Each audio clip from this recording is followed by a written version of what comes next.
Hi guys, thanks for tuning in to another video on ForgottenWeapons.com. I'm Ian McCollum, and I'm here today at the Rock Island Auction Company taking a look at some of the guns that they are going to be selling in their upcoming June of 2017 regional auction. Today we're going to take a look at a Bushmaster M17S. This is one of the older bullpup rifles in the US commercial market, and it actually originated as an Australian firearm. Development began in 1982. Designer was a guy named Alex Hand, and he was working for a company called Armstech in Australia. Now, allegedly, this gun was put together for Australian military trials. Haven't been able to find any reports, official documentation of this rifle in military trials, but Australia did, in fact, perform a series of rifle adoption trials. Their process started in '86, and they ended up adopting basically a variant of the Steyr AUG. So they were looking for a bullpup. This rifle is a bullpup. This isn't exactly the same thing that Armstech had in the early '80s. At any rate, when this failed to get an Australian military contract, either because it failed its military trials or it wasn't accepted for those trials in the first place, well, Armstech went looking for a commercial market. And actually what happened is Armstech went out of business. So the design was transferred to a company called Edenfire, and Edenfire started looking for a commercial outlet for the guns. And they realized that the US would be a much better market than Australia. So they actually established an office in the United States in California to look into production and sales of the guns.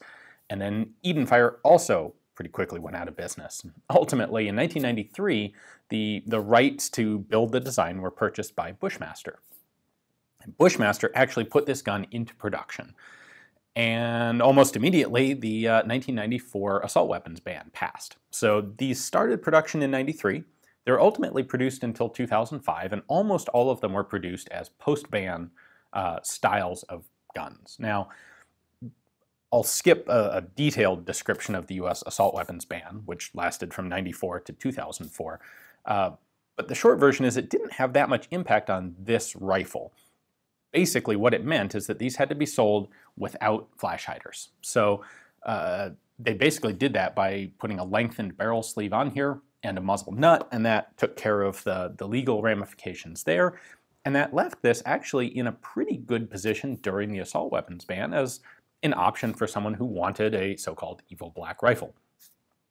Now, there are some mechanically interesting things about the gun. This is actually should be a very economical rifle to produce. And so actually, why don't we just go ahead and jump right to that. So the process of turning this into an actual production level firearm in the US involved a number of design changes to it. And one of the guys who was, I believe, fairly instrumental in that was a guy named Charles St. George, who you may recognize from some other Australian firearms, notably the Leader T2. And like the Leader, this also uses what is basically an AR-18 operating system. So this is a two-part firearm. We have an upper receiver here and a lower receiver here.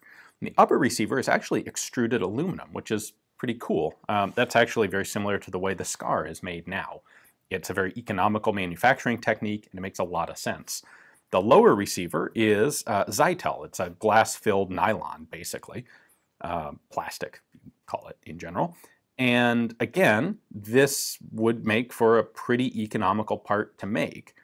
In fact, almost all of the parts here, we have extruded aluminum there, we have Zytel, and this is actually a two-piece Zytel assembly. You'll see the joint in the middle when we open it up. And there's not a whole lot else to it. The barrel and breech block, or the barrel and trunnion, of course, are steel, as is the bolt assembly, but not much going on there. The lower receiver is built basically like an AR-15, so we have an AR-15 magazine release button right there. The safety is located just behind the trigger, and it's a block that slides back and forth. White on this side means safe. Red on the other side means fire. We have a couple more controls on the left side. We do actually have an ambidextrous magazine release, so you can take the mag out from either side.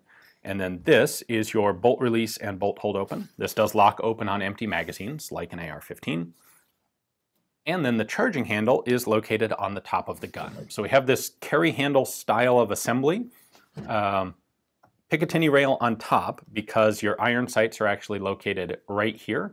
has a very, very short sight radius. That's really only a backup style of sight there. And you would mount some sort of optic up top here. Then for charging, what you're actually supposed to do is put your whole hand through and slide back like that. There is a little dust cover here because there's an opening in the top of this aluminum extruded receiver to allow this to slide backwards. This dust cover is going to cover it the whole time. And then there's a little spring so that even if you lock the bolt open,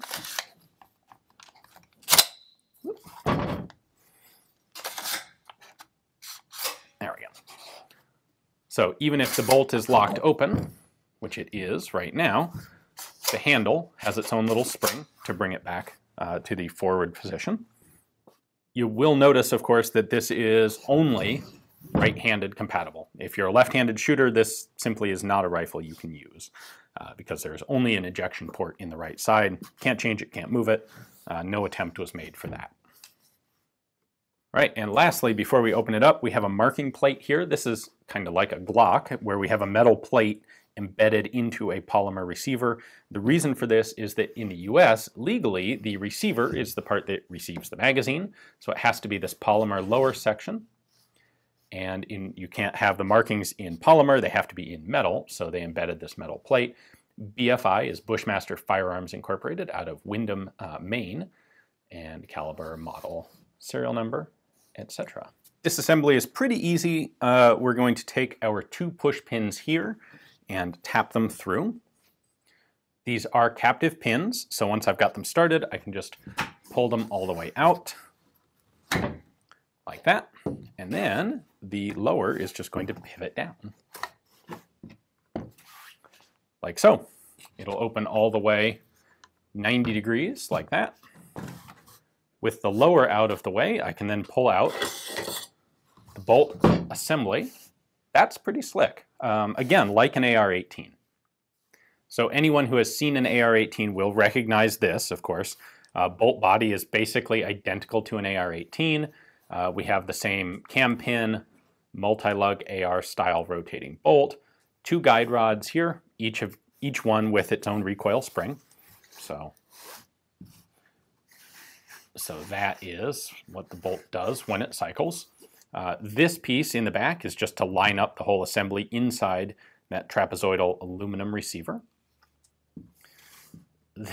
This cap screw here is, it took me a moment to figure out what that is. That is actually just the stud that the charging handle impacts on in order to cycle the bolt manually. So that's pretty simple. They just drilled and tapped a hole in the top where the original AR-18 would have had a bolt handle coming out the side. We have a lot of elements of very simple economical manufacture here, just split rings that hold those 2 guide rods on, that sort of thing, and lots of stamped or simple parts. So you can see this is this rear shaped piece. That was one part that they stamped out and then bent these 3 tabs down, and that gives you that component. Now looking inside the receiver here, we can see our rear trunnion, which is basically an AR-18 rear trunnion. In the AR-18, this would have been sandwiched into a sheet metal receiver because instead we have this larger aluminum extruded receiver. The rear trunnion is held in place by another larger cap screw. So this bolt or screw just goes through a hole in the aluminum receiver and threads into the barrel trunnion. And then the barrel itself sits inside this aluminum extrusion and is held in place by this cap at the front so that it doesn't wobble around. So we have our fire control group back here at the very back of the lower receiver, and it is actually connected to the trigger by this rather long transfer bar, which comes all the way up here to the trigger itself. We have our cross bolt safety right there, or cross grip safety, I guess. And when it's in the safe position like this, it blocks the trigger from moving upward. When it's in the fire position, the trigger is able to lift upward, which is going to pull this bar forward, which will release the sear and drop the hammer. Now the lower receiver is actually 2 pieces, presumably because this was a weak point to try and cast everything together as one unit. So instead they split the design apart here See, they have interlocking fingers and a roll pin, a metal roll pin, running between the two to hold this all together. And you can see the slot for the charging handle right up there. So right at the front here is, right down there, is the little spring that puts tension on the handle itself.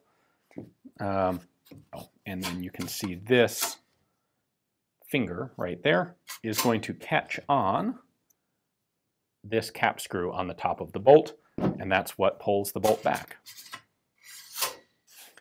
Now up here we have a cap on the front of the receiver. We have this metal tube, which is just basically a spacer, and then either a flash hider or other muzzle device, or just a compression nut on the front to hold everything together. As I mentioned, very few of these were actually manufactured pre-ban, before the 1994 assault weapons ban took effect. The vast majority of them were post-ban, and thus only had a muzzle nut.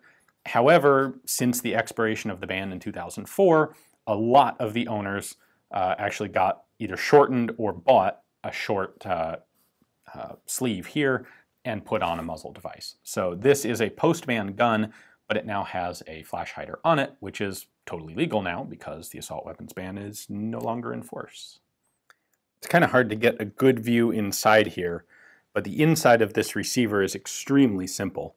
Really the only thing in there is this rail that is screwed on from the outside, and that is there to operate the cam pin in the AR-18 style bolt. So yeah, there you can see that rail. That's it inside there. Other than that, it just runs right up to the trunnion, and that's all that's going on. There's what it looks like with the bolt installed, and you can see that the cam is running on that track right there. You can see it right there. And then it drops down. That's it. That's all there is to the inside of the M17S. All right, the one other thing I can't really show you because it's up inside here and not really accessible easily is the gas piston. This is a short stroke gas piston, basically identical to the AR-18. It's going to come back and hit the top of the bolt carrier, which gives it the inertia to move backwards. Simple, but sorry, there's no easy way for me to get that out to show you. So when the M17 was available, bullpups weren't quite as popular as they are now. It's interesting that largely the Tavor seems to have really reinvigorated the bullpup market here in the United States. The interest kind of began with movies like Die Hard and the Steyr AUG, and then the M17 was one of the fairly small number of early bullpup rifles that was available to take advantage of this small niche demand for this style of rifle. So it was a popular thing at the time. I remember a lot of people being very interested in them. I actually owned one myself for a short period, although as a left-hander, this isn't a suitable gun for me, so I ended up selling it fairly quickly. But they're getting harder and harder to find. There is a company out there called K&M Aerospace, I believe, that is doing modified and updated versions of these, doing some things like replacing this carry handle with a better system. But if you're interested in having this chronology of bullpup military-style rifles that were actually offered in the US, yeah, the Bushmaster M17 is a pretty interesting one to have for all the reasons that we've looked into. So if you'd like this particular one, take a look in the description text below. You'll find a link to Rock Island's catalog page for this guy, and you can take a look at their pictures and description. And if you decide you'd like to place a bid on that, you can do it over the phone or over the website. Thanks for watching.